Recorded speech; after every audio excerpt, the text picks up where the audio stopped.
have always maintained that if such a deity exists, they are a petulant toddler, so it is no surprise. Story 65. I have passed away. I cannot change that now, but I am grateful for having lived a fulfilling life surrounded by loved ones and having served others well. Story 66. I do not appreciate or accept this premise, for it is written, "Go from the presence of a foolish man when you do not perceive in him the lips of knowledge." Proverbs 14 verse 7. It is further written, "Hell and destruction are before the Lord. How much more then the hearts of the children of man?" Proverbs 15 verse 11. So there are your answers in Scripture. Take them as you will. However, having had the experience of dying and returning to the living, I have a different understanding. Story 67. Convince him to grant me his power. If God were an immoral child, surely I could manage a better job, right? I think so. I believe that makes sense. Story 68. The concept of God plays out across eternity. Why would God be bound to right and wrong?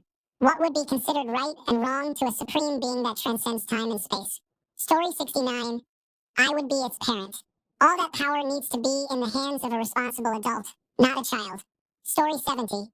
When I consider what I believe God might be like if it were real, I often imagine a teenager playing an expansive game of The Sims.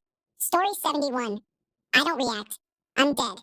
God doesn't exist, and there is no afterlife. Warning spoiler. Santa Claus doesn't exist either. Thanks a bunch for sticking around till the end of the video. Remember to subscribe, and until next time, stay awesome and goodbye. Story 1. I assisted a single father who was having a difficult time in finding resources for his children during Christmas. He contacted me after I commented about local charities, and 6 months later, he sent a photo of his children opening presents. I still feel emotional thinking about it. Story 2. I wouldn't say I'm proud, but very rarely I would post or reply with something off just to get a reaction, and people would fall for it. Then I would giggle to myself. I know it seems pretty boring, and I try not to do it. Story 3. I participated in an Ask Me Anything session about my long-lasting marriage. Someone direct messaged me, seeking advice, and it eventually led to an unexpected close friendship with someone on the other side of the world. Story 4. I received criticism for a comment about how a microwave doesn't perform tasks that the rest of the kitchen cannot, but it does them much faster and requires significantly less attention. This is a major benefit in a household with 2 working parents and 2 young children. Additionally, I suggested using lower power settings to heat solid foods, which prevents hotspots from forming too quickly. I initially thought my comment would be heavily downvoted by traditional cooking enthusiasts, but it seemed to resonate with others. The children are now in 1st grade. I love them more than anything, but they still scream just as loudly as ever, especially when I'm trying to serve their dinner. Story 5.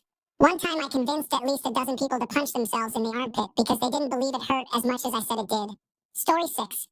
Every now and then, I help people on the subreddit Tip of My Tongue find a song they don't know the name of. Some individuals have been searching for years, and finally providing them with the answer feels rewarding. Story 7. I was the top post on Reddit 3 times from 2010 to 2012. I shared a story that led to an interview with a nationally known podcast producer and his team. I have been offered interviews multiple times for documentaries about my stories.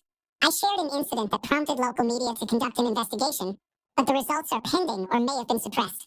Story 8. I gained better financial literacy and used this knowledge to move from living paycheck to paycheck to achieving financial security. Now, I'm on track to retire by age 55. Story 9. Not technically here, but I'm 90% sure one of my comments was included in a TikTok compilation video. It was also my most upvoted comment so far. I have no one to share this with except my kids, and they were impressed. I need to get out more. Story 10. I discovered a detail in The Sopranos that nobody had ever seen before. It was a popular post on TV Details.